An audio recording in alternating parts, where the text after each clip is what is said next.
Hello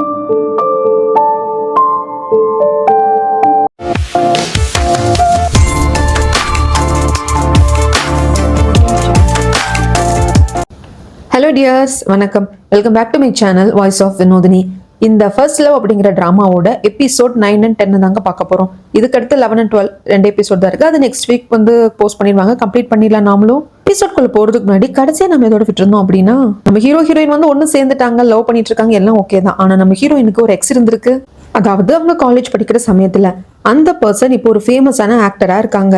அவங்க இவங்களோட டிராமாக்கு cameo பண்றதுக்காக வந்திருக்காங்க. அப்படி வந்த ஒரு சின்ன ஆக்சிடென்ட்ல இருந்து நம்ம ஹீரோயினையும் காப்பாத்த இதை பார்த்தோன்னு கண்டுபிடிச்சிட்டாங்க. அப்ப கண்டிப்பா இவன் தான் அந்த எக்ஸா இருக்கணும் அப்படின்னு சொல்லிட்டு நம்ம ஹீரோ சுபின் இதுக்கு அப்படி என்ன நடந்தது அப்படிங்கறத கண்டினியூவா பாத்துடலாங்க. அதுக்கு முன்னாடி என்னோட வாய்ஸ் ஓவர் நரேஷன் ஸ்டோரியில உங்களுக்கு பிடிச்சிருந்ததுன்னா லைக் பண்ணிட்டு பாருங்க. அப்படியே உங்க ஃப்ரெண்ட் அண்ட் ஃபேமிலி கூட ஷேர் பண்ணிக்கோங்க. இது வரைக்கும் யாராவது சப்ஸ்கிரைப் பண்ண பார்த்துட்டு இருந்தீங்கன்னா மறக்காம சப்ஸ்கிரைப் பண்ணிக்கோங்க. இப்போ வாங்க வீடியோக்குள்ள போயிடலாம். நம்ம ஹீரோயின் ஜெயாவது சும்மா இருக்கலாம், அதுக்கு பதிலாக ஒப்பா ஒப்பா அப்படின்னு சொல்லிட்டே அந்த ஆக்டரை கூப்பிடுறாங்க. இது சுத்தமா நம்ம சுபினுக்கு பிடிக்கவே இல்லை.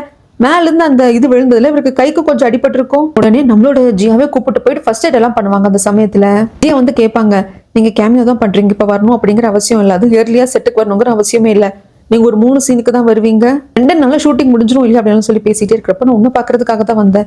நம்ம பிரேக்கப்க்கு அப்புறமாக என்ன ரொம்ப அவாய்ட் பண்ணிட்டே இருக்க, எகைன் பேட்சப் ஆகும் நான் நினைக்கிறேன் அப்படின்னு சொல்லிட்டு கண்ணமெல்லாம் பிடிச்சி கொஞ்சுவாங்க. இதை பார்த்துட்டு சுபின் வந்துட்டு, டைரக்டர் ஜியா நம்மளுக்கு ஒர்க் இருக்கு, வாங்க போலாம் அப்படின்னு கையை பிடிச்சி வெளியே கூப்பிட்டு வருவாங்க.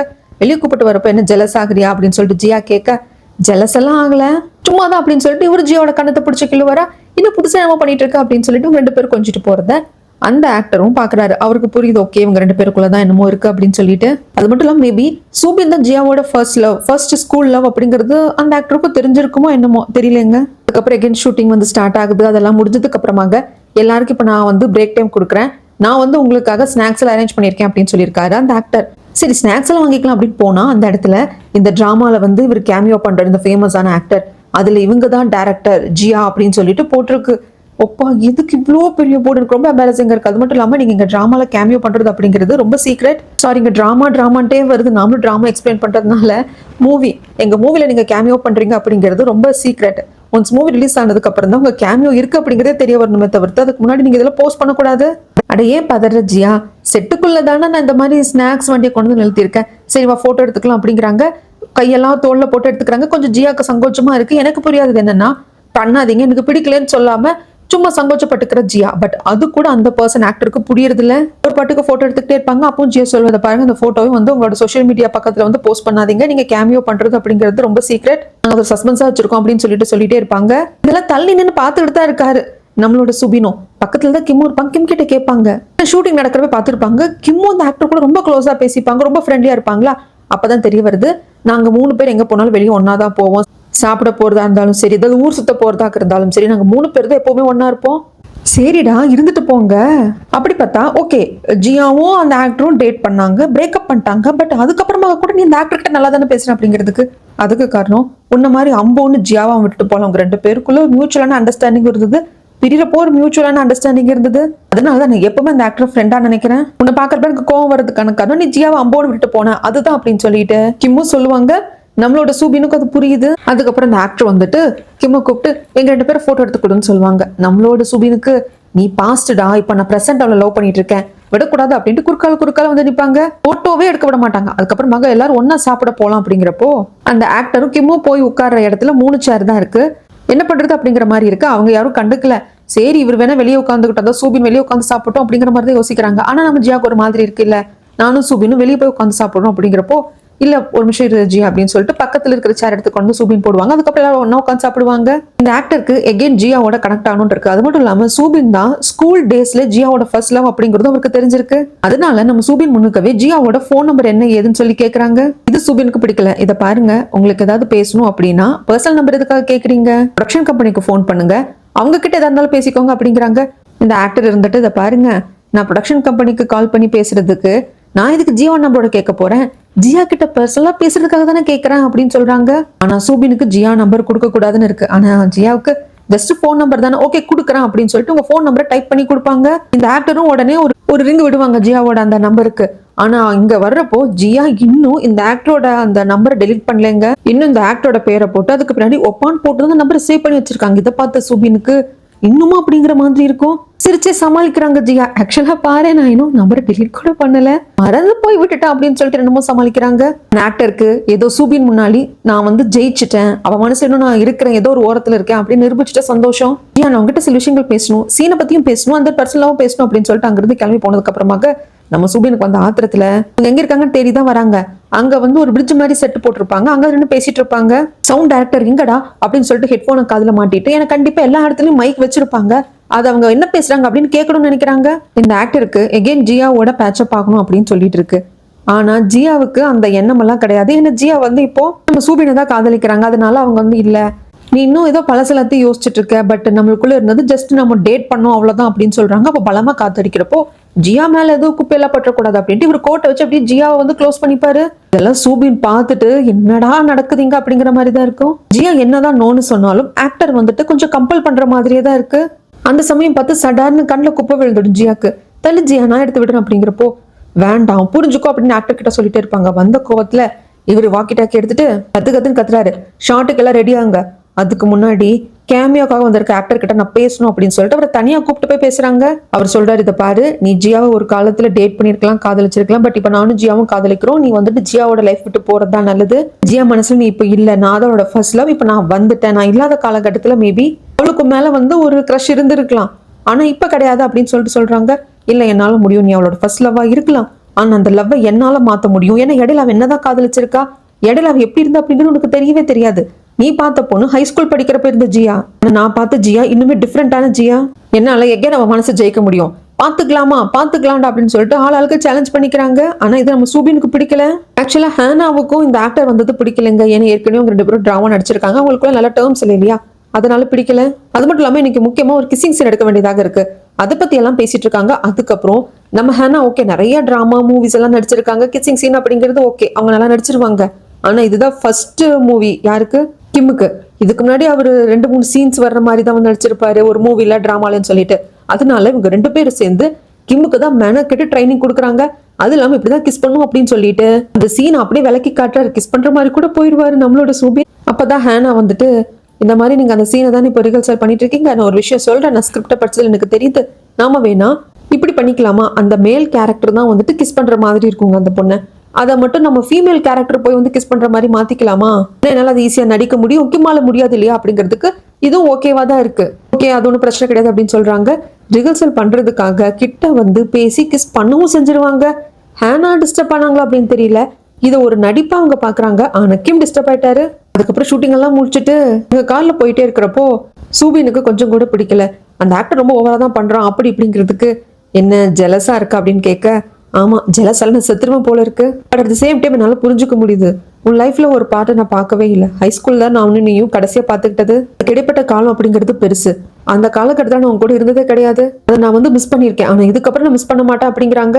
அதுக்கப்புறம் மகன் இந்த டேட்டிங் ஷோ போயிட்டு இருக்கு இல்லைங்களா, அங்கதான் காட்டுறாங்க ஒரு பொண்ணு உட்காந்து அழுதுட்டு இருக்கா, என்ன ஏதுன்னு சொல்லிட்டு வந்து கேட்கறாங்க. இங்கெல்லாம் மானிட்டர் பண்ணிட்டு இருக்கவங்க பேசிட்டு இருக்காங்க. ஆக்சுவலா அந்த ஜேடனை வந்துட்டு இந்த பொண்ணு வந்து லவ் பண்ண ஆரம்பிச்சிட்டா, டேட் பண்ணணும்னு நினைக்கிறா, 2-3 டேட்டிங் எல்லாம் கூட அவங்க போயிருக்காங்க. ஆனா அந்த பையன் வந்து ஹோப் கொடுக்க மாட்டேங்கிறான், ரொம்ப வந்து இப்போ அவாய்ட் பண்றான் அப்படின்னு சொல்லிட்டு அந்த பொண்ணு அந்த ஷோக்குள்ளேயே இருக்கிற இன்னொரு பொண்ணு கிட்ட சொல்லி அழுதுட்டு இருப்பா. இதுல இவங்க கேமரா பாத்துட்டு இருக்காங்க. அதுக்கப்புறம் இன்டர்வியூ எடுப்பாங்க இல்லைங்களா, இப்போ செகண்ட் லவ் அப்படின்னு சொல்லிட்டு கூட ஒரு ஷோ போயிட்டு இருக்கேன், அந்த மாதிரி தாங்க இந்த டேட்டிங் ஷோவும். ஒவ்வொருத்தங்களும் அப்பப்போ கூப்பிட்டு இன்டர்வியூ எடுப்பாங்க. அந்த பொண்ணு ரொம்ப அழுது அந்த கண்ணெல்லாம் அப்படியே ஒரு மாதிரி வீங்கி இருக்கு. அப்ப கூட இந்த பொண்ணு கேட்கறா, நீ ஓகேவாமா இன்டர்வியூ கொடுக்கறதுக்கு அப்படிங்கிறதுக்கு, இல்ல ஓகே தான் அப்படின்னு சொல்லிட்டு இன்டர்வியூ எல்லாம் கொடுக்குறாங்க. இந்த ஷோக்குள்ள இருக்கிறப்பவே நீங்க எப்படி பர்சனலா ஃபீல் பண்றீங்க அப்படிங்கிறதெல்லாம் கேட்டு இன்டர்வியூ எடுத்துப்பாங்க. அதுக்கப்புறமாக்க இன்னொரு டாஸ்க் வந்து வருது, நீங்க யாரை வந்து டேட் பண்ணிட்டு இருக்கீங்க இல்லையா, லவ் பண்ணணும்னு நினைக்கிறீங்களோ அவங்க வந்து நீங்க லாக் பண்ணலாம் அப்படின்னு சொல்லிட்டு ஹார்ட் ஷேப் போட்ட மாதிரி கை விலங்கு கொடுப்பாங்க. இந்த பொண்ணு அதை ஒன்னு இவ கையில போட்டுக்கிட்டு இன்னொன்னு ஜேடன் கையில கொண்டு போய் போடுறா. நான் வந்து உங்களை லவ் பண்றேன், நீங்க என்ன நினைக்கிறீங்க அப்படின்னு சொல்லி கேட்கறதுக்கு ஜேடன் தட்டு ஐம் சாரின்னு சொல்லிட்டு அதை கட் பண்ணி விட்டுருவாங்க. ஏன்னா அதுக்கான சிசரியும் வந்துட்டு ஜேடன் கிட்ட மட்டும் கிடையாது, அங்க இருக்கிற இவங்க கிட்டே கொடுத்துருப்பாங்க. அந்த பொண்ணு யார்கிட்ட கொண்டு போய் போடுறாலோ அவங்க அக்செப்ட் பண்ணிக்கணுங்கிற அவசியம் இல்ல, பிடிச்சிருந்தா அக்செப்ட் பண்ணிக்கலாம், வேண்டாம்னா கட் பண்ணிடலாம். ஜேடன் ஐம் சாரின்னு சொல்லிட்டு கட் பண்ணுவாங்க. அந்த பொண்ணு பரவாயில்லைங்க அப்படின்னு சொல்லிட்டு தலை குனிஞ்சு வந்துருவா. இது எல்லாமே அங்க மானிட்டர் பண்றதுக்காக அந்த கேமரா எல்லாம் வச்சு பாத்துட்டு இருக்காங்க இல்லையா, அங்கதானே இருப்பாங்க ஜியாவோட ஃப்ரெண்டும். அவங்களுக்கு ரொம்ப கஷ்டமா இருக்கு, அவங்க பாட்டுக்கு வெளியே வந்துடுவாங்க. கொஞ்ச நேரம் பொறுத்து ஜேடனும் பின்னுக்கவே வந்து, ஏன் என்ன ஆச்சு, ஏன் ஒரு மாதிரி இருக்கே அப்படின்னு கேட்க, ஜேடன் என்னால முடியல, நான் இதோட எல்லாத்தையும் முடிச்சுக்கலாம்னு நினைக்கிறேன், நான் எப்பவுமே ஒரு சீரியஸான ரிலேஷன்ஷிப்குள்ள போக கூடாதுன்னு நினைப்பேன், ஆனா இப்ப அப்படி நான் போனதுனாலயா இல்ல நான் எகெயின் உன் கூட ஒரு நாள் ஸ்டே பண்ணதுனாலயான்னு தெரியல, நிறைய தப்பு தப்பா நடக்குது, நான் காரணமா இல்லையான்னு கூட தெரியல, ஆனா மறைமுகமா நிறைய பேர் கஷ்டப்படுறதுக்கு நான் காரணமா இருக்கேன் அப்படிங்கிறாங்க. இதை பாரு, யாரை காதலிக்கணும் காதலிக்க கூடாது அப்படிங்கறது ஒவ்வொருத்தரோட தனிப்பட்ட விருப்பம். உனக்கு என்ன பிடிக்கலன்னு சொல்றது உன் விருப்பம் அப்படின்னா, என்ன காதலிக்கிறேன்னு வந்து சொல்ற பொண்ணை பிடிச்சிருக்கு பிடிக்கல அப்படின்னு சொல்றது என்னோட தனிப்பட்ட விருப்பம். இதுல நீ இவ்வளவு யோசிக்க வேண்டிய அவசியம் இல்லை அப்படிங்கிறாங்க. பட் இருந்தாலும் அந்த பொண்ணு ரொம்ப அழுது ஹர்ட் ஆனது வந்து இந்த பொண்ணால ஏத்துக்க முடியல. ப்ளீஸ் ஜெரன், எனக்கு கொஞ்சம் வீடு என்னால இது ஹேண்டில் பண்ண முடியல, அங்க இருந்து போயிருவாங்க. அதுக்கப்புறம் இந்த மாதிரி கொஞ்சம் பிக்னிக் மாதிரி போலாம் அப்படின்னு சொல்லிட்டு இந்த ஷூட்டிங் பண்ற இந்த மூவி டீம் மொத்தமும் ஒரு பிக்னிக் மாதிரி வந்திருப்பாங்க. அதுல இந்த ஆக்டர் போடுற ஆட்டம் கொஞ்சம் நெஞ்சம் கிடையாது. ஒரு கேம் விளையாடலாம் அப்படின்னு சொல்லிட்டு கிட்டத்தட்ட ஃபுட்பால் மாதிரி தாங்க. ஆனா கையில பால் வச்சுக்கணும், பார்ட்னர் மாதிரி ரெண்டு ரெண்டு பேர் இருக்கணும், ஒரு பாய் கேர்ள் அப்படின்னு சொல்லிட்டு பார்ட்னர் ஆயிக்கணும். தன் பார்ட்னர் மேல அந்த பால் படாம நம்ம பாத்துக்கணும். அட் த சேம் டைம் நம்ம மேலயும் பால் படக்கூடாது. அப்படி பால் யார் மேல பட்டுச்சோ அவங்க அவுட் அப்படின்னு சொல்லிட்டு ஆகுது. அதுல பார்ட்னரா வந்து இந்த ஆக்டர் நம்ம ஜியாவை கூப்பிட்டு போயிடுவான். இதை பார்த்தோன்னா வந்த கோவம் நம்ம சூபினுக்கு, நானும் விளையாட வரேன், அப்ப எனக்கு பார்ட்னர் வேணுங்கிறப்போ ஜியா கிட்ட போறப்போ இவன் ஜியா விட மாட்டான். ஜியாவும் இல்ல நான் வந்து சூபின் கூட போவேனும் சொல்ல மாட்டான். என்ன பண்றதுன்னு தெரியல. நல்லா தெரிஞ்சு போச்சு ஹேனாவுக்கும் இந்த ஆக்டர் வந்து பிடிக்கல அப்படின்னு சொல்லிட்டு. இதை பாரு ஹேனா, நானும் நீயும் நம்ம ரெண்டு பேருக்கும் ஒரே எதிரி தான், அவன் உனக்கு அவனை பிடிக்கல, வா நம்ம ரெண்டு பேர் பேரா போய் விளையாடலான்னு கூப்பிடுறாங்க. இவனுக்கு ஆல்ரெடி ஒரு பேரனமா இருக்குங்க, அதனாலதான் ஹேனாவை கூப்பிட்டு மாட்டாரு. இப்படி விளையாடுறப்போ போட்டியே இவங்க ரெண்டு பேருக்கு நடுவுலதான் அப்படிங்கிற மாதிரி ஆக்டருக்கும் சூபினுக்கும் நடுவுலதான் இருக்கு. ஆனா ஒரு ஸ்டேஜ்ல இவனை வந்து நம்ம ஜெயிக்கணும் அப்படிங்கிறதுக்காக இப்போ ஃபோர்ஸா வந்து இந்த ஆக்டர் விளையாடுறப்போ இந்த ஜியாவை தெரியாம தள்ளி விட்டுருவாங்க. ஏன்னா பின்னாடி இருந்துட்டு ஜியா வந்து அந்த ஆக்டர் பிடிச்சிட்டு தான் இருக்கணும், அப்படிதான் பார்ட்னர்ஸ் எல்லாமே பிடிச்சிட்டு இருப்பாங்க. ஜியா விழுந்தனும், ஐயோ ஜியாக்கு என்னாச்சு அப்படின்னு சொல்லிட்டு சூபின் பாக்குறதுக்காக அந்த கோட்டை தாண்டி வந்துருவாங்க. இப்பதாங்க அப்பையா இருக்கிற லேடி சொல்லுவாங்க, எதுக்காக இப்ப நீங்க கோட்டை தாண்டி வந்தீங்க, நீங்க இந்த கேம்ல இருந்து விளக்கப்படுறீங்க அப்படிங்கிறப்ப ஹேனாவை நினைக்கிறப்பதான் பாவமா இருக்கும். ஏண்டா நான் பாட்டுக்கு செவனேன்னு உட்காந்துட்டு இருந்தேன், என்ன பார்ட்னரா கூப்பிட்டு இப்படி பண்ணிட்டே அப்படிங்கிற மாதிரி தான் இருக்கும். பட் அப்பதான் அந்த ஆக்டருக்கு ஒரு விஷயம் சுருக்குன்னு இருக்கு, நாம இவனை ஜெயிக்கணும்னு நினைச்சோம், ஆனா ரொம்ப ஃபோர்ஸ்ஃபுல்லா விளையாண்டுட்டோம். ஜியா கீழே விழுந்தப்ப கூட நம்ம கேமுக்குள்ளேயே இருந்தோம், ஆனா கேமை விட்டு ஜியா கக்க வந்திருக்கானே அப்படிங்கிறது உரைக்குது. ஆனா சூபின் இதெல்லாம் கண்டுக்கவே இல்லைங்க. பரவாயில்ல ஜியா, இது என்ன பெரிய கேம், அதெல்லாம் ஒண்ணு வேண்டாம், உனக்கு ஒன்னும் அடிப்படல இல்ல அப்படின்னு சொல்லிட்டு அவங்களதான் வந்து பேம்பர் பண்ணி பாத்துப்பாங்க. இந்த பக்கமாக சூபினோட அம்மாவை தான் காட்டுறாங்க. அந்த பாட்டிமா கூட தானங்க இருக்காங்க. இவங்களுக்கு வந்து டிரைவிங்கே தெரியாது, இப்பதான் டிரைவிங் கிளாஸ் எல்லாம் போயிருப்பாங்க. அதுக்கு வந்து டெஸ்ட் எல்லாம் வந்து எடுக்க வேண்டியதாக இருக்கு. இந்த டெஸ்ட் எழுதுறதுக்காக கிளம்புறாங்க. அந்த பாட்டிமா வந்துட்டு, நான் வேற உனக்கு கொண்டு வந்து பஸ் ஸ்டாண்ட் வரைக்கும் விட்டுமா அப்படிங்கிறதுக்கு, ஐயோ வேண்டாம் பாட்டிமா, நான் தனியா போய்ப்பேன், நீங்க ரிட்டன் தனியா தானே வரணும் பஸ் ஸ்டாப்ல இருந்து, நானே போய்க்கிறேன்னு சொல்லிட்டு வருவாங்க. ஆனா இவங்களுக்கு என்ன பயம் அப்படின்னா, இவ்வளோ வருடம் ஒரு அபியூசிவான ஒரு ஹஸ்பண்ட் கிட்ட வாழ்ந்துட்டாங்களா, ரோட்ல தனி நடக்கிறப்ப கூட தன் பின்னாடி வர்றவங்க ஹஸ்பண்டா இருப்பானோ இல்ல ஹஸ்பண்ட் வச்ச ஆளா இருப்பாங்களோன்னு பயப்படுறாங்க. ஆனா அவர் யாரோ, அவங்க பாட்டுக்கு இந்த அம்மாவை கடந்து போயிடுவாங்க. ஆனா ஒரு பயந்து போய் கீழே விழுந்துருவாங்க. அப்போ ஒரு கார் வருங்க, அந்த காரை நிறுத்தினவங்க, ஐயோ நீங்க சூபினோட அம்மா தானே அப்படின்னு சொல்லிட்டு, நான் சூபினோட ஃப்ரெண்டு, என்னாச்சுமா ஏதாச்சுன்னு கேட்கறதுக்கு, இல்லப்பா இந்த மாதிரி நான் டிரைவிங் டெஸ்ட் எடுக்க போயிட்டு இருக்கேன் அப்படிங்கிறாங்க. சரி வாங்க நான் டிராப் பண்றேன் அப்படிங்கிறதுக்கு, இல்லப்பா பஸ் ஸ்டாண்டுக்கு வந்து விட்டா கூட போதும் அப்படிங்கிறதுக்கு, பரவாயில்ல வாங்கம்மான்னு கூப்பிட்டு போறாங்க. சரி சூபினோட பேர் சொல்லி இவங்க பேசுறதுனால நம்ம பையனோட ஃப்ரெண்டு தான் அப்படின்ட்டு இந்த அம்மாவும் கார்ல நம்பி போறாங்க. இந்த கார்ல போறது பிரச்சனை கிடையாது, ஆனா சூபினோட அப்பா ஒரு ஆளை வச்சிருக்காங்க. அந்த ஆள் சூபினோட அம்மா இந்த கார்ல போறதை பார்த்துட்டு பின்னுக்கு ஃபாலோ பண்ணிட்டே வராங்க. இந்த பக்கம் ஹேனோட அம்மாவை தான் காட்டுறாங்க. ஒரு பிரைவேட் பார்ட்டிக்கு போயிருப்பாங்க. அங்க கொஞ்சம் இது வந்து பெருசா ஆன்லைன்ல போஸ்ட் பண்ண வேண்டியதில்லை அப்படிங்கிறதுனால ரொம்ப சகஜமா வந்து அந்த பிரைவேட் பார்ட்டி நடந்திருக்கும். போட்டோஸ் எடுத்திருப்பாங்களே தவிர்த்து போஸ்ட் பண்ணக்கூடாதுன்னு சொல்லியிருப்பாங்க இவங்க பிஆர் டீம் கிட்ட. ஆனா அதுல யாரோ போஸ்ட் பண்ணியிருக்காங்க. அது இப்போ ரிலீஸும் ஆயிடுச்சு, நிறைய கமெண்ட்ஸ் எல்லாம் வந்துட்டு இருக்கு. அதனால தன்னோட பிஆர் டீமை போட்டு லெஃப்ட் அண்ட் ரைட் வாங்கி திட்டிகிட்டே இருக்கிறப்போ இவங்க மேனேஜர் வந்து சொல்றாங்க, மேடம் வேணுக்குன்னு பண்ணிருக்க மாட்டாங்க, அது தெரியாம பண்ணிருப்பாங்க அப்படிங்கிறப்ப இவங்க எல்லாரும் முன்னாடியும் அவர் காலே எட்டி உதச்சு ரொம்ப அவமானப்படுத்திடுவாங்க. அதுக்கப்புறம் இந்த பிஆர் டீம் இந்த மேனேஜர் எல்லாரும் உட்காந்து பேசுவாங்க. ஆமா பிரைவேட் பார்ட்டிக்கு போனா அதை வந்து போஸ்ட் பண்ண வேண்டியதில்லை அப்படின்னா எதுக்கு போட்டோ எடுக்கணும், போட்டோ எடுக்க பிரைவேட் பார்ட்டி அட்டன் பண்ணிட்டு வர வேண்டியது தானே, நம்ம போட்டோ எடுத்து அது எல்லாத்தையும் நம்ம என்ன தனித்தனியாக வைக்க போறோமோ, அது எப்படியும் மிஸ் ஆகி போஸ்ட் ஆயிருக்கும், அதுக்காக இப்படியா பண்றது அப்படி இப்படின்னு சொல்ற சமயத்துல மேனேஜருக்கு என்ன கோவம் அப்படின்னா, இந்த அம்மாக்கு நம்ம மேனேஜர், ஆனா டிரைவர் வேலை பாக்குறோம், சாப்பாடு வாங்கிட்டு வர சொல்லுது, எல்லா வேலையும் வாங்குது, நம்மள ஒரு அடிமை மாதிரி நடத்துதா, அது இப்ப எல்லாரும் முன்னுக்கவும் காலையும் உதச்சும் வந்துட்டு ஒரு மாதிரி அசிங்கப்படுத்திருச்சு. அதனால இவருக்கு என்ன கோவம் வருது அப்படின்னு இவருக்கு ஒரு ரகசியம் தெரியுமே. அன்னைக்கு சூபினோட வீட்டுல சூபினோட அப்பா வந்து எல்லாத்தையும் அடிச்சு உடச்சிட்டு இருந்தப்ப ஹேனோட அம்மா வந்திருப்பாங்க. அப்பதான் பல ரகசியங்கள் தெரிஞ்சது இல்லைங்களா, அது எல்லாத்தையும் இந்த மேனேஜர் ஒட்டு கேட்டு இருந்திருக்காரு. அதை வச்சு அந்த பொம்பளை ஏதாவது பண்ணணும் அப்படி மனசுக்குள்ள நினைச்சுக்கிறாரு. அந்த ரகசியத்தை கூட உங்ககிட்ட ஷேர் பண்ணிக்கிறது இல்ல. இந்த பக்கமாக இவங்களோட டீமுக்காக இவங்க ரெண்டு பேருமே மீட் எல்லாம் குக் பண்ணி கொடுத்துட்டு இருப்பாங்களா, ஐயோ நம்ம டேரக்டர் நம்மளுக்காக கொடுக்குறாரு அப்படின்னு சொல்லிட்டு அங்கிருந்து ஒருத்தர் வந்துட்டு சூபினுக்கு சாப்பாடு விட்டுட்டு போவாங்க. நம்ம ஜியாவும் சூபின் கூட்டுறதுக்காக தான் சாப்பாடு எடுத்துட்டு வருவாங்க. ஆல்ரெடி சூபினோட வாயில ஃபுட் இருந்ததுனால ஆக்டர் பார்த்துட்டு, என் வாயில எந்த ஃபுட்டும் இல்ல, எனக்கு ஊட்டு ஜியா அப்படின்னு சொல்லுவாங்க. சரி நாம ஏன் அவாய்ட் பண்ணணும், ஊட்டிடலாம் அப்படின்னு சொல்லிட்டு போறப்போ, இல்ல அவனுக்கு ஊட்டக்கூடாது, நாம தான் வாங்கிக்கணும் அப்படின்னு சொல்லி சூபின் வர்றதுக்குள்ள அந்த ஆக்டரே சாப்பாடு வாங்கிப்பாங்க. சூபினுக்கு பிடிக்கலாம் ஒரு மாதிரி ஆயிட்டாரு, ஜியாவுக்கு என்னடா அப்படிங்கிற மாதிரி தான் இருக்கும். அப்புறம் தான் வந்துட்டு நான் உனக்கு தான் ஊட்ட வந்தேன் அப்படிங்கிறாங்க. பரவாயில்ல எல்லாம் தெரியுது, நீ போய் டேபிள்ல உட்கார அப்படிங்கிறாங்க. இல்ல நான் டேபிள்ல உட்காரல, அங்க பாரு அப்படிங்கிறப்போ கிம்மு ஹேனா தான் பேசிட்டு இருப்பாங்க. உங்களுக்குள்ள வந்து ஏதோ இருக்கு, அவங்க அதை வந்து ஃபுல்லா சொல்லவும் மாட்டேன்றாங்க, மனசுக்குள்ளேயும் வச்சுக்க மாட்டேங்கிறாங்க. ஃபுல்லா வந்து சொல்லாம ரெண்டு பேருக்கும் புரியுது. ஆனாலும் கிம் வந்து பின்வாங்கலார் அப்படிங்கிறதுனால அதிகமா குடிச்சிருவாங்க ஹேனா. இப்படி ஹேனா குடிச்சதே கிடையாது, நிறைய குடிச்சதுனால இங்க ஏறு அப்படின்னு சொல்லிட்டு ஹேங் ஓவர் ஆகாம இருக்கணும் அப்படிங்கிறதுக்காக மெடிசன் எல்லாம் வாங்கிட்டு வருவாங்க. அங்க ஹேனாவை காணும். சரி, ஹேனாவோட செக்யூரிட்டி கிட்ட கொடுத்துடலாம் அப்படின்ட்டு போனா ஓகே ஹேனா டென்ட்டுக்கு வந்தது கொடுத்துடுறேன் அப்படிங்கிறாங்க. அப்ப ஹேனா அவங்க காணும்னு சொல்லிட்டு எல்லாரும் அறக்க பறக்க தேடினா ஹேனா பாட்டுக்கும் இடத்துல ஹாயா உட்காந்துருப்பாங்க. கிம் கண்டுபிடிச்சிட்டு போயிடுவாரு. கொஞ்சம் கூட பொறுப்பே இல்லை, நாங்க எவ்வளவு பதறிட்டோம் தெரியுமாங்கிறப்போ எனக்கு எல்லாரும் பதற வேண்டாம், நீ பதர்னியான்னு சொல்லிட்டு கிம்ம பார்த்து கேட்கறாங்க. கிம்முக்கு என்ன சொல்றதுன்னு தெரியல, அவரும் தான் பதர்னாரு. ஆனா அந்த ஹேனா கிட்ட காமிச்சுக்கிறது இல்ல. ஹேனா கிஸ் பண்ணலாம் அப்படின்னு சொல்லிட்டு வர்றப்ப கூட இவர் முகத்தை திருப்பிக்கிறாரா. ஹேனா இருந்துட்டு நீ இப்படியே இரு, உன்னால இவ்வளவுதான் முடியும், தைரியமா நீ எந்த முடிவு எடுக்க மாட்டா அப்படின்னு சொல்லிட்டு ஒரு மாதிரி வெறுத்து சொல்லிட்டு போயிருவாங்க. அதுக்கப்புறமாக சூபினுக்கு வந்து மெசேஜ் பண்ணிட்டே வருவாங்க. ஜியா இந்த மாதிரி இந்த இடத்துக்கு வா, ஸ்டார்ஸை பார்க்கலாம்னு சொல்லிட்டு மெசேஜ் பண்ணிட்டு வந்து பார்த்தா அங்க அந்த ஆக்டர் நிக்கிறாங்க. வா ஜியா, நீ வருவேன்னு எனக்கு தெரியும், உனக்கு இந்த மாதிரி இடத்துல அமைதியா உட்காந்துட்டு ஸ்டார்ஸை பார்க்க பிடிக்கும் இல்லையா அப்படிங்கிறப்போ ஆமா பிடிக்கும், ஆனா உன் கூட இல்ல அப்படின்னு சொல்லிட்டு ஆக்டரை பார்த்து சொல்றப்போ நான் ஒன்னே ஒன்று ஜியா உங்ககிட்ட கேட்கணும். உன் லைஃப்ல நான் ஒரு காலகட்டத்தில் இருந்திருக்கேன். எஸ், நம்ம ரெண்டு பேரும் பிரேக்கப் பண்ணிக்கிட்டோம், எல்லாம் ஓகே தான். ஆனா நான் என்னைக்கும் நம்போன்னு விட்டு போனது கிடையாது. இப்போ உன் மனசுல யாரு இருக்கா அதை ஃபர்ஸ்ட் எனக்கு சொல்லு. உன்னோட ஃபர்ஸ்ட் லவ்வா நானும் அப்படின்னு கேட்கிறப்போ சந்தேகமே இல்லை, என் ஃபர்ஸ்ட் லவ்வானு சூபின் தான் அப்படின்னு கரெக்டா சொல்றதுக்கும் நம்ம சூபின் வர்றதுக்கும் சரியா இருக்கும். சூபின் அங்க வந்து என்ன லவ் பண்ற அப்படிங்கறத என்கிட்ட தான் கன்ஃபர்ஸ் பண்ணோம், அது இதுக்கு இவங்க கிட்ட சொல்லிட்டு இருக்கு அப்படின்னு அங்க இருந்து கையை பிடிச்சி கூப்பிட்டு போயிடுவாரு. இதுக்கப்புறம் இந்த ஆக்டரோட போர்ஷன் இருக்காந்தாங்கன்னு நினைக்கிறேன். எனக்கு கிடைக்க வேண்டிய ஆன்சர் கிடைச்சிருச்சு, இதுக்கப்புறம் காட்ட மாட்டாங்கன்னு நினைக்கிறேன்.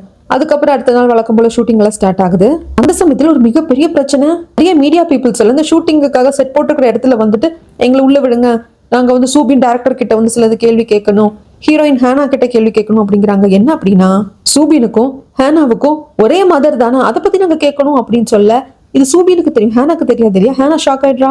இங்க எபிசோட் 9 கம்ப்ளீட் ஆகுதுங்க. இதுக்கப்புறம் எபிசோட் 10ஓட ஸ்டார்டிங் சீன்ல ஆக்சுவலா இது எப்படி வெளியே வந்திருக்கு அப்படின்னா அன்னைக்கு அந்த மேனேஜர் ஒட்டு கேட்டான் இல்லைங்களா, அவன் ஒட்டு கேட்டதோட நிறுத்தி இருக்க மாட்டான், அது எல்லாத்தையும் ரெக்கார்டும் பண்ணியிருப்பான், அதை இப்ப வெளியே விட்டுட்டான். இதெல்லாம் ஜேடனும் கேட்கறாங்க. ஜேடனுக்கு இதை பாருங்க, இங்க இருக்கிற யாருமே வந்து எந்த ஃபோன் காலும் அட்டன் பண்ணக்கூடாது, இந்த மீடியா பீப்புள்ஸ் கிட்ட இப்போதைக்கு கான்டாக்ட் பண்ணாதீங்க, அவங்க பேச அப்ரோச் பண்ணாலும் நீங்க வந்து அலோவ் பண்ணாதீங்க, யாரும் நம்ம ஆஃபீஸ் ரூமுக்குள்ள வரக்கூடாது அப்படின்னு சொல்லிட்டு இன்ஸ்ட்ரக்ஷன் கொடுக்குறாங்க. அதுக்கப்புறமாக தான் ஷூட்டிங் ஸ்பாட்டுக்கு தேடி போயிருப்பாங்க.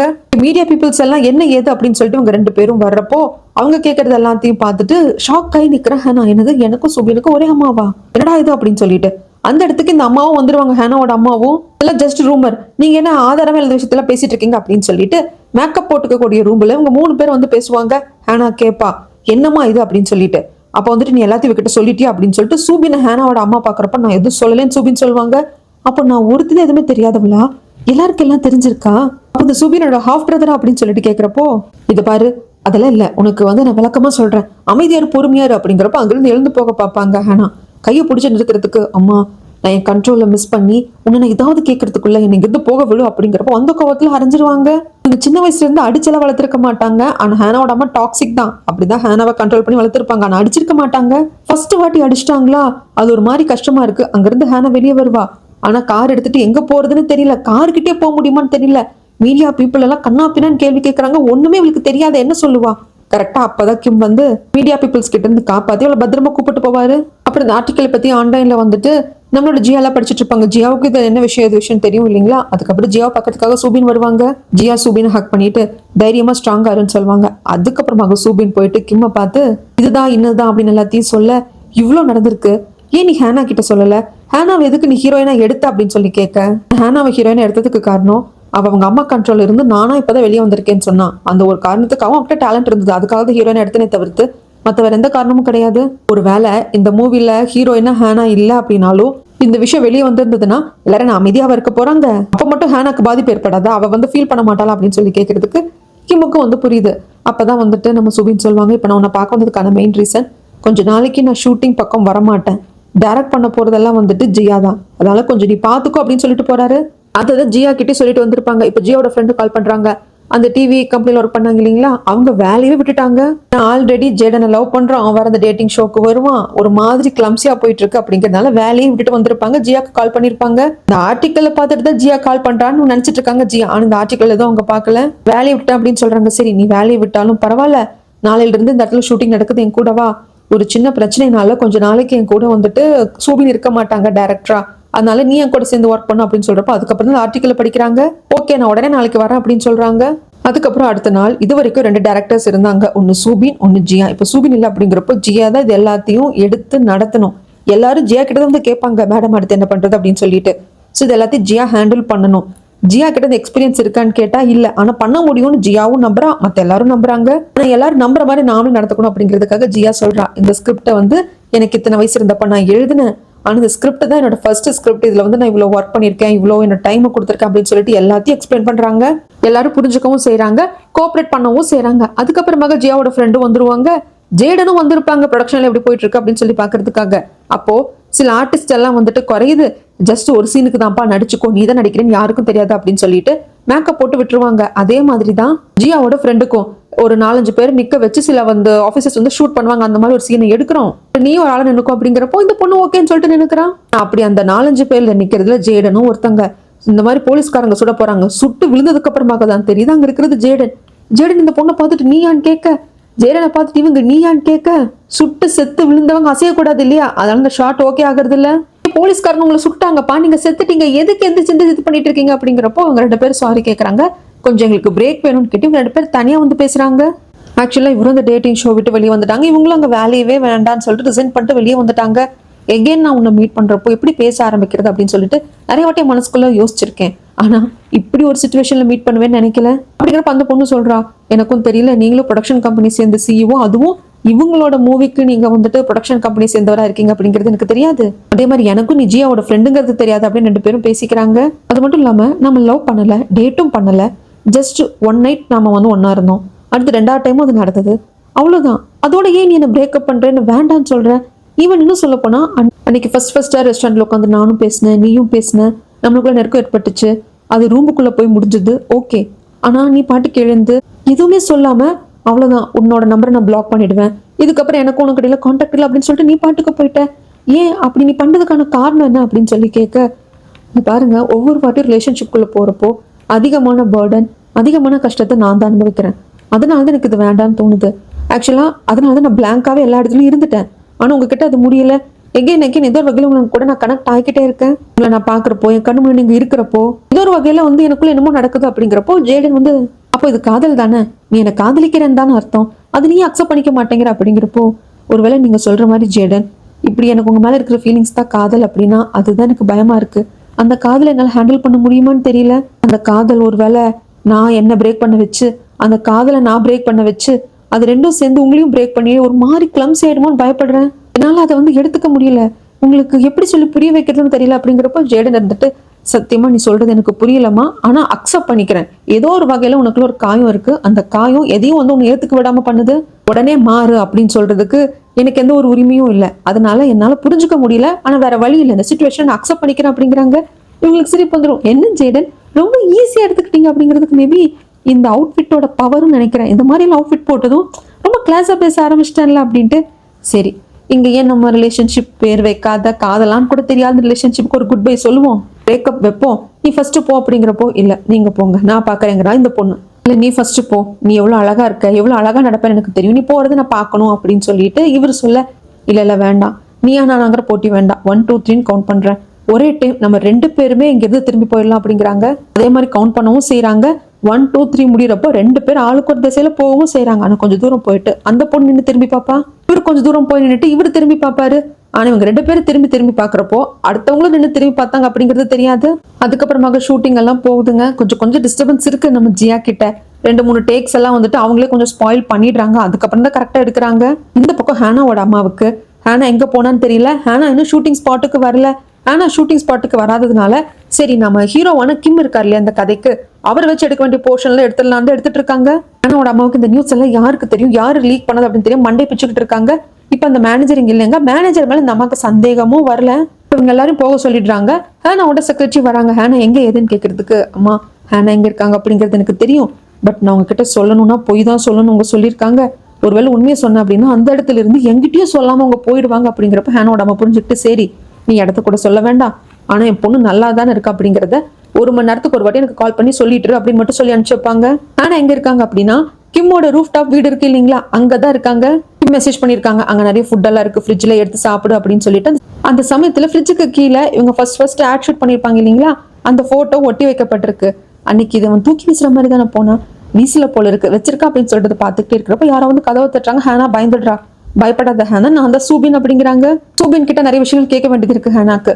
சொல்லு, இதெல்லாம் எப்ப நடந்தது, ஏது நடந்ததுன்னு கேட்கறப்போ இதெல்லாம் எனக்கு தெரிய வந்தப்போ எனக்கு ஒரு 10 வயசு தான் இருக்கும், அப்பதான் எனக்கு தெரிய வந்தது. இதை தாண்டி அவங்க டீப் ரிலேஷன்ஷிப் பத்திலாம் எனக்கு தெரியாது, இவ்வளவுதான், இதெல்லாம் மனசுல போட்டு குழப்பிக்காத. அது மட்டும் இல்லாம வந்து இந்த ஆடிஷனுக்காக நீ வந்த சமயத்துல என் அம்மாவை விட்டுட்டு என் அம்மாவோட கைக்குள்ள இல்லாம நான் வந்து ஒரு முடிவு எடுத்திருக்கேன் அப்படின்னு சொன்ன பார்த்தே அது எனக்கு ரொம்ப வந்து ரொம்ப ரொம்ப யோசிக்க வேண்டிய விஷயமாக இருந்தது. ஏன்னா நானும் சின்ன வயசுல இருந்து அப்படிதான் என் அப்பாவால வளர்க்கப்பட்டேன். நீ ஒரு கண்ட்ரோலை விட்டு வெளியே வந்திருக்க அப்படிங்கிறப்போ உனக்கு இந்த கேரக்டர் கொடுக்கணும்னு தோணுச்சு. அது மட்டும் இல்லாம இந்த கதை வந்து நீ நல்லா படிச்சிருக்க, இந்த கேரக்டருக்கு ரொம்ப ஆப்டாவும் இருந்தா அப்படின்னு சொல்லிட்டு சொல்றாங்க. அது மட்டும் இல்லாம கிம் வந்து நல்ல முடிவை தான் எடுத்திருக்கான். அவனோட ரூஃப் டாப் வீட்டுல ஒன்று வச்சிருக்கிறப்போ யாருக்கும் சந்தேகம் வராது. மீடியா பீப்புள்ஸ் இங்க வரமாட்டாங்க. நீ நிம்மதியா இருக்கலாம், ரெஸ்ட் எடுக்கலாம், எதையுமே மாத்த முடியாது ஹேனா, கொஞ்சம் டைம் வந்து எடுத்துக்கோ, ஆனா அக்செப்ட் பண்ணிக்கோ, வேற வழி கிடையாது அப்படின்னு சொல்லிட்டு வருவாங்க. அதுக்கப்புறம் இன்னொரு பிரச்சனையும் வருதுங்க. இப்படி இவங்க வந்து இத்தனை பிரச்சனை ஆயிருக்கு இல்லையா, ஹேனாவோட அம்மா தான் வந்துட்டு சூபினுக்கும் அம்மா அந்த குளறுபடியெல்லாம் தெரிஞ்சதுனால ப்ரொடக்ஷன் சைட்ல இருந்து ஃபண்டை ரிலீஸ் பண்ண மாட்டேங்கிறாங்க. ஹேனாவோட அம்மாவும் ஃபண்டை வந்து கொஞ்சம் பிடிச்சு வச்சிருக்காங்க. அதுக்கு காரணம் ஹேனா வந்து ஷூட்டிங்க்கு வராததுதான். இதை ஜேடன் வந்து ஹேண்டில் பண்றாங்க. இந்த பாருங்க, நோட்டீஸ் வந்திருக்கு, நீங்க உடனே ஒரு முடிவு எடுத்தாகணும், பணம் மட்டும் பிரச்சனை கிடையாது, இந்த படத்தின் மேல இருக்கிற நம்பிக்கை அந்த படத்தில் நடிக்கிறவங்களுக்கும் டெக்னீஷியன்ஸுமே வந்து குறைஞ்சிட்டு இருக்கு, நீங்க ஒரு முடிவெடுங்க அப்படிங்கிறாங்க. இந்த பக்கம் ஷூட்டிங் எல்லாம் வந்து ஸ்டார்ட் பண்ணியாச்சு, எல்லா ஒர்க் எல்லாம் பண்ணிட்டு இருக்கிறப்போ திடீர்னு வந்து ஸ்னோஃபால் வர ஆரம்பிச்சிருது. இதுதான் ஃபர்ஸ்ட் ஸ்னோஃபால். என்ன பண்றது ஏது பண்றதுன்னு சொல்லிட்டு தெரியல. எல்லாரும் வந்து நம்ம ஜியா கிட்ட தான் கேட்கறாங்க, ஏன்னா அவங்க தான் டேரக்டர், அவங்க தான் வந்து முடிவெடுக்கணும் இல்லையா, என்ன பண்றது மேடம் அப்படின்னு கேட்கிறப்போ ஜியாக்கு இதை ஹேண்டில் பண்ண முடியல. எல்லாரும் வந்து அவங்க முகத்தை பார்த்து நிக்கிறாங்க, இவங்க சொல்ற ஆர்டருக்காக அந்த வார்த்தைக்காக கேட்டு நிக்கிறாங்க. என்ன பண்றதுன்னு தெரியாததுனால இப்பொழுதுக்கு ஒரு 1/2 hour பிரேக் வந்து நான் கொடுக்குறேன், நீங்க ஸ்னோவெல்லாம் வந்து அந்த மிஷின்ஸ் எல்லாம் வந்து இது பண்ணிட்டு கூடாது இல்லையா, அதை க்ளோஸ் பண்ணி வச்சுட்டு வெயிட் பண்ணுங்க, அப்புறம் சொல்றேன் அப்படிங்கிறாங்க. அப்படி அந்த கேமரா என்னென்ன மிஷின்ஸ் இருக்கோ அது எல்லாத்தையும் போட்டு க்ளோஸ் பண்றதை பாக்குறப்போ ஜியாக்கு ரொம்ப கஷ்டமா இருக்கு. அதுக்கப்புறம் இப்பொழுதுக்கு வந்து இந்த ஷூட்டிங் வந்து ஹால்ட் பண்ணி வைக்க சொல்லியிருக்காங்க அப்படிங்கிற நியூஸ் கிடைச்சதும் எல்லாரையும் கூப்பிட்டு இன்னைக்கு வர வேண்டிய உங்களுக்கான பேமெண்ட் வந்து வந்துடும், எவ்வளவு நாளுன்னு தெரியல, கொஞ்சம் இந்த ஷூட்டிங் எல்லாத்தையும் ஹால் பண்ணி வைக்க சொல்லியிருக்காங்க அப்படின்னு சொல்லிட்டு எல்லாத்தையும் போக சொல்லிடுவாங்க. போற அவங்களுக்கும் கஷ்டமா தான் இருக்கு, ஏன்னா இப்பதான் ஜியா மேடமோட ஒர்க் பண்ற நம்மளுக்கு சிங்கே வந்து செட் ஆச்சு, அதுக்குள்ள இப்படி ஆயிடுச்சு அப்படின்னு சொல்லிட்டு வந்துருவாங்க. ஆனா ஜியாக்கு ரொம்ப கஷ்டமா இருக்கு, அந்த செட்டுக்கு நடுவில் வந்து நின்றுட்டு இப்பதான் எல்லாமே வந்து ஆரம்பிச்ச மாதிரி இருக்கு. இந்த இடத்துல 2 சேரை போட்டு இது உன்னோட சீட், டைரக்டரோட சீட்டுன்னு சொல்லிட்டு எனக்கு சூபின் காமிச்சான், இப்ப எல்லாம் இப்படி நிக்குது அப்படின்னு சொல்லிட்டு அலறப்போ அந்த இடத்துக்கு சூபினும் வந்துருவாங்க. சூபினுக்கு ரொம்ப கஷ்டமா இருக்கு, நம்ம ஜியா போயிட்டு கட்டி பிடிச்சிட்டு அலறப்போ மன்னிச்சிரு ஜியா, கொஞ்சம் பொறுமையாரு, எல்லாம் சரியாயிடும் அப்படிங்கிறாங்க. அதுக்கப்புறம் இவங்க ஊருக்கே கிளம்பி வந்திருப்பாங்க. அந்த ஸ்கிரிப்ட் மட்டும் டேபிள் மேல இருக்கு, அதை பாக்குற ஜியாக்கு ரொம்ப கஷ்டமா இருக்கு. அதுக்கப்புறம் ஹேனாவோட அம்மாவை பாக்குறதுக்காக நம்ம சூபினே வருவாங்க. இதை பாருங்க, உங்களை கார்னர் பண்றதுக்காகவோ இல்ல எதுக்காகவோ நான் ஹீரோயினா இந்த படத்துல ஹேனாவை காஸ்ட் பண்ணல, ஆடிஷனுக்கு ஹேனாவே தான் வந்தா, அவளுக்கு எப்படி ஸ்கிரிப்ட் கிடைச்சிருக்கு, அவ வந்து ஆடிஷன் கொடுத்ததுக்கு அப்புறமாக கூட அவளை இந்த மூவில காஸ்ட் பண்றதுல எனக்கு மைண்ட் இல்ல. ஆனா அவ சொன்ன ஒரு வார்த்தை, என் அம்மாவை தாண்டி நான் வந்திருக்கேன், என் லைஃப்ல இதுக்கப்புறம் என் அம்மாவோட எந்த ஒரு முடிவும் இருக்காது அப்படின்னு எல்லாம் சொன்னது கேட்டதுக்கு அப்புறமாக தான் இந்த முடிவுக்கே நான் வந்தேன், ஹேனாவை பத்தி கொஞ்சம் யோசிங்க அப்படின்னு சொல்லிட்டு, அதை தவிர்த்து என் அம்மா தான் நீங்க அப்படின்னு சொல்லிட்டு உரிமை கொண்டாடிக்கிறதுக்கு எனக்கு எதுவுமே கிடையாது, ஹேனாவை பத்தியாவது யோசிங்க அப்படின்னு சொல்லிட்டு இவங்க வந்துருவாங்க. அதுக்கப்புறமாக ஒரு பிரஸ் மீட் வச்சல அப்படின்னு சொல்லிட்டு முடிவுக்கு வந்துட்டாங்க சுபின். அதுக்கான ஏற்பாடும் பண்ணிட்டாங்க. அதுக்காக கிளம்பிட்டே இருக்கிறப்போ நம்ம ஜியா தான் வந்து நான் டை கட்டி விட்டுறேன் அப்படின்னு சொல்லிட்டு இதை பண்ணி ஆகணுமா அப்படிங்கிறாங்க.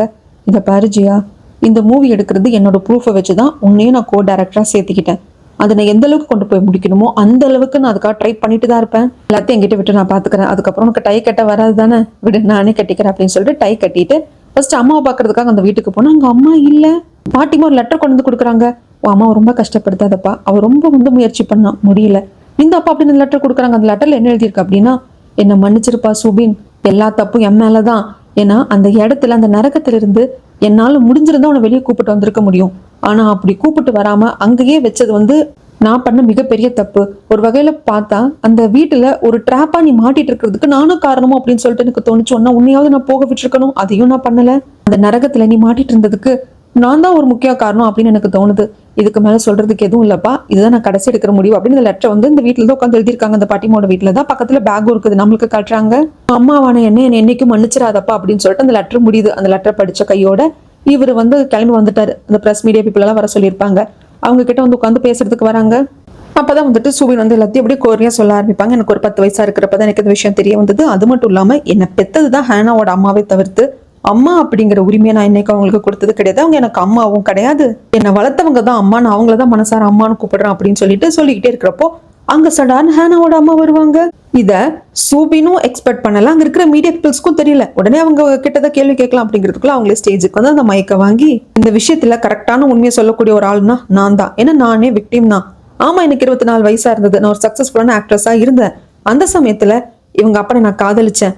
ஆனா அப்ப எனக்கு தெரியாது நாள் ஆல்ரெடி கல்யாணமானவன் சொல்லிட்டு நான் ஒன்ஸ் பிரெக்னன்ட் ஆயிட்டேன். என் வயித்துல சூபின் இருந்தப்பதான் தெரிஞ்சது அந்த ஆள் கல்யாணமானவன் சொல்லிட்டு நானே விக்டிம் தான் அப்படிங்கிறப்ப அங்க இருக்கிற ஒரு மீடியா பீப்புளுக்கு வந்து கேட்பாங்க, ஏங்க நீங்க அப்படி சொல்றீங்க, ஆனா நீங்க பிரெக்னண்டா இருக்கீங்க தெரிஞ்சதும் இந்த சூபினோட அப்பாவை அவங்க ஒய்ஃபை டைவர்ஸ் பண்ண சொல்லிருக்கீங்க அப்படிங்கிறப்ப ஆமா நான் என்ன பண்ணட்டும், நான் என்ன தப்பு பண்ணேன், அந்த ஆள் வந்துட்டு சிங்கிள் அப்படின்னு சொல்லிட்டு நான் அவனை காதலிச்சேன், நான் பிரெக்னன்ட்டும் ஆயிட்டேன். அதுக்கப்புறம் தான் தெரிய வருது இதை ஊர் உலகம் காதல்னு சொல்லாது அஃபேர்னு சொல்லுன்னு சொல்லிட்டு நான் என்ன பண்றது, அதனாலதான் நான் வந்து டைவர்ஸ் பண்ண சொன்னேன். அதுக்கும் காரணம் அவன் என்ன சொன்னா, எனக்கு ஏற்கனவே கல்யாணம் ஆயிடுச்சு, பட் இருந்தாலும் நீ உன்னோட குழந்தைய அபார்ட் பண்ண வேண்டாம், குழந்தைய பெத்துக்கோன்னு சொல்லிட்டான். இப்ப எனக்கு என்ன ஹோப் இருக்கு, அதனாலதான் டைவர்ஸ் பண்ண சொன்னேன். ஆனா சூபினோட அப்பா வந்து அவங்க ஒய்ஃபை டைவர்ஸ் பண்ணல, அதுக்கு பதிலாக இந்த குழந்தைய வந்து என்ன பெத்துக்க சொல்லிட்டாங்க. நானும் பெத்துட்டேன். பெத்ததுக்கு அப்புறமாக அந்த குழந்தையான சூபினை வந்து எங்கிட்ட இருந்து அவங்க எடுத்துட்டு போயிட்டாங்க. அதுக்கப்புறமாக தான் என் லைஃப்ல மூவ் ஆன் ஆக ஆரம்பிச்சு ஹேனாவோட அப்பாவை பார்த்தேன், கல்யாணம் பண்ணிக்கிட்டு ஹேனாவை பெத்தெடுத்தேன். இப்போ இதெல்லாம் சொல்றதுக்காக நான் இங்க வரல, உங்களுக்கெல்லாம் நான் சொல்லணுங்கிற அவசியமும் இல்லை, எனக்கு தேவையும் கிடையாது. நான் ஒரே ஒருத்தங்களுக்கு மட்டும் ஆன்சர் பண்ணணும் அப்படின்னா அது என் பொண்ணு ஹேனாக்கு மட்டும்தான். ஏன்னா அவளுக்கு எதுவுமே தெரியாது, அவளுக்கு தான் நான் சொல்ல கடமைப்பட்டிருக்கேன். ஆனா அவ இப்ப எங்க இருக்கான்னு எனக்கு தெரியல. இங்க வந்து சொல்றதன் மூலியமாக எங்க இருக்காளோ என் பொண்ணு ஹேனா, அவ வந்து இதை பாப்பா அப்படின்ட்டு நான் நம்புறேன், அதனால இதை சொல்றேன் அப்படின்னு சொல்லிட்டு அங்கிருந்து இவங்க வந்துருவாங்க. அது உண்மைதாங்க, ஹேனா பார்க்கவும் செய்யறாங்க. அது மட்டும் இல்லாம இந்த ஹாஸ்பிட்டல்ல விருது தானே இந்த சூபினோட அப்பா ஓடுது, அங்க இருக்கிற டாக்டர்ஸும் பார்க்க செய்யறாங்க. அவங்க எல்லாம் ஒரு மாதிரி அரசல் புரிசல அவங்களுக்குள்ளே காசிப் மாதிரி பேசிக்கிறாங்க. இந்த சூபினோட அப்பாக்கு தெரியறப்போ எல்லாரையுமே அடிமைப்படுத்தியே பழக்கப்பட்ட இந்த மனுஷனுக்கு இது ஒரு மாதிரி இருக்கு. அதுக்கப்புறமாக ரெஸ்டாரண்ட்டுக்கு வந்து உட்காந்துருக்காங்க. இது ரொம்ப சாதாரண ரெஸ்டாரண்ட்டுங்க. எப்பவுமே இங்க வந்தாங்கன்னா இவங்க மட்டும்தான் உட்காந்து சாப்பிட்ற மாதிரி பார்த்துப்பாங்க. இங்க ஒரு பாட்டிமா அது இந்த ரெஸ்டாரண்ட் ரன் பண்ணிட்டு வந்துட்டு இருப்பாங்க. அந்த இடத்துக்கு ஹேனாவும் வராங்க. ஆக்சுவலா இந்த மேனேஜர் தான் ரிலீஸ் பண்ணான்னு தெரிஞ்சிருச்சு போலவோ என்னவங்க. ஏன்னா ஹேனாவோட அம்மா பக்கத்துல இந்த மேனேஜர் இருக்கிறதே இல்லை. ஸோ இதெல்லாம் ரிலீஸ் பண்ணிட்டு பயந்துட்டு எங்க தலைமுறைவாயிட்டாங்களா, அது இவங்க சென்ஸ் பண்ணிட்டாங்களா அப்படிங்கிற அந்த போர்ஷன் நம்மளுக்கு தெரியலங்க. இங்கதான் அம்மா இருப்பாங்க அப்படின்னு சொல்லிட்டு ஹேனாக்கு தெரியுது. ஹேனா வரா, நான் உன்னை அப்படியாடி கொடுமைப்படுத்தினேன் அப்படின்னு கேட்கறதுக்கு, அம்மா எனக்கு 30 வயசு ஆச்சு, இது வரைக்கும் என் லைஃப்ல எனக்கு பிடிச்ச மாதிரி நான் வாழ்ந்ததே கிடையாது. அட்லீஸ்ட் உன்னை விட்டு நான் என்னோட ஒர்க்லயாவது நான் கான்சென்ட்ரேட் பண்ணணும் அப்படிங்கிறதுக்காக தான் இதெல்லாம் பண்ணினேன், தவிர்த்து உன்னை ஹர்ட் பண்ணணும் அப்படிங்கிறதுக்காக இல்ல. நீ மீடியா பீப்புள்ஸ் முன்னாடி பேசுனதை நான் கேட்டமா, எந்த அளவுக்கு நீ கஷ்டப்பட்டிருக்கேன்னு எனக்கு புரிஞ்சுது. எப்பவுமே ஒரு அம்மாவா நீ என்ன நடத்தினதே கிடையாது. நீ ஏதோ ஒரு ட்ரெயின் பண்ணக்கூடிய ஒரு பர்சனா, அதாவது இந்த காட்டு விலங்கு பிடிச்சிட்டு வந்து அதுக்கு ஒருத்தங்க ட்ரைனிங் கொடுப்பாங்க இல்லையா, அப்படிதான் நீ என்கிட்ட நடந்துக்கிட்டேன். அதுதான் எனக்கு கோவம் அப்படிங்கிறதுக்கு நான் என்ன பண்றது, என் அம்மா என்கிட்ட எப்படி நடந்துக்கிட்டாங்களோ அதே மாதிரிதான் நானும் உங்ககிட்ட நடந்துக்கிட்டேன். அது உனக்கு நல்லதுன்னு நினைச்சேன், அதுதானே நானும் பண்ண முடியும் அப்படிங்கிறாங்க. ஸோ ஹேனாவோட அம்மாவே இவங்க கிட்ட அப்படிதான் நடந்துட்டு இருக்காங்க போல இருக்கு. அதுதான் இவங்களும் அப்படியே இருக்காங்க. இவ்வளவு வருஷத்துல பாட்டிமாவை பத்தி இப்பதான் பேசி நான் கேட்டிருக்கேன். எனக்கு வேணுங்கிறதுலாம் சுதந்திரம், அவ்வளவுதான். என் லைஃப்ல சரியோ தப்போ நான் எடுக்கிற முடிவு தான் இருக்கணும் அப்படின்னு நினைக்கிறேன் அப்படிங்கிறப்ப இவங்களும் சரின்னு சொல்லிடுவாங்க. இது வரைக்கும் அம்மா பொண்ணு அப்படிங்கறது பாசமே இருந்திருக்காது. ஏதோ ஹேனாவோட அந்த டேட் ஷெட்யூல் இதெல்லாம் பாத்துக்கக்கூடிய ஒரு செக்ரட்டரி மேனேஜர் மாதிரியும் ஒரு ஸ்ட்ரிக்டான கைடு மாதிரி தான் இருந்திருப்பாங்க. இப்பதான் அம்மா பொண்ணு அப்படிங்கறது பாசமே தெரிய வருது. அம்மா கழுத்தை கட்டி பிடிச்சிட்டு தேங்க்யூ அப்படின்னு சொல்ல இது அந்த கடையை வச்சிருக்கிற பாட்டிமாவும் அப்படியே பார்த்துட்டு சிரிப்பாங்க. அதுக்கப்புறமாங்க இங்க இன்னொரு ப்ரொடக்ஷன் கம்பெனி இருக்கு இல்லைங்களா, அவங்க கிட்ட வந்து ஜேடன் மன்றாடி கேட்கறாங்க. அவங்களும் ஃபண்ட் ரிலீஸ் பண்ற மாதிரி கிடையாது. இந்த மூவி பாதியில நின்னாலும் பரவாயில்ல நினைக்கிறாங்க. அப்படி இல்லைன்னா ஹீரோயினை மாத்துங்க அப்படிங்கிறாங்க, டைரக்டரை மாத்துங்க அப்படிங்கிறாங்க. போராடி பாப்பாரு ஜேடன். கடைசியில அந்த இடத்துக்கு வந்த நம்ம சூபின் இருந்துட்டு இந்த ப்ராஜெக்ட்ல இருந்து நான் வேலை கேட்கிறேன் அப்படின்னு சொல்லிடுவாங்க. ஜேடன் வந்து நீ எதுக்கு வந்து சூபின், நீங்க நீ போ நான் பேசிக்கிறேன் அப்படிங்கிறதுக்கு, இல்ல இந்த முடிவை நான் எடுத்துட்டேன் சொல்றதுக்காக தான் வந்து அப்படின்னு சொல்லிட்டு சொல்றாங்க. அதுக்கப்புறம் என்ன நடந்ததுன்னு தெரியலங்க. நம்ம ஜியாவை பாக்குறதுக்காக இவர் வருவாரு. வெளியவே காத்துட்டு இருப்பாங்க. பிரஸ் மீட் அப்பெல்லாம் முடிஞ்சு எத்தனை நேரம் ஆச்சு, நீ ஏன் இப்ப வர்ற, எல்லாம் ஓகே தானே, நீ ஓகேவா தான் இருக்க, ஹேனாவோட அம்மா கூட வந்து ஏதோ பேசினாங்களே எல்லாத்தையும் பார்த்தேன், நீ ஓகே தானே அப்படின்னு சொல்லிட்டு கேட்கறதுக்கு இவர் அதெல்லாம் ஒன்னும் வந்து சொல்றது இல்லை. ஐ லவ் யூ ஜியா அப்படிங்கிறாங்க. நான் எதை பத்தி பேசுறேன் எதை பத்தி பேசுறேங்கிறதுக்கு எகேன் இவர் ஐ லவ் யூ சொல்றப்போ ஐ லவ் யூ டூ சோபின் அப்படிம்பாங்க. உடனே இவர் கிஸ் பண்ணுவாரு. ஜியாக்கு ஒன்றும் புரியல. சூபின் இருந்துட்டு நீ என்ன லவ் பண்றல அப்படின்னு கேட்க, ஆமா உயிருக்குயிரும் நான் காதலிக்கிறேன், ஏன் இப்ப ஏதாவது கேட்கற, ஏன் இப்படி கேட்கற அப்படின்னு சொல்லி கேட்க, எனக்கு அது போதும்னு சொல்லிட்டு எகெயின் கிஸ் பண்றாரு. இதுக்கு என்ன அர்த்தம், இதுக்கப்புறம் என்ன நடக்க போகுது அப்படிங்கிறத இன்னும் 1 வீக் நம்ம பொறுத்திருந்தா போதுங்க. ஃபைனல் எபிசோட் 2 ரிலீஸ் பண்ணிடுவாங்க, அதுல பார்த்து தெரிஞ்சுக்கலாம். அடுத்த ஃபைனல் எபிசோட்ல வந்து நான் உங்களை மீட் பண்றேன். பை.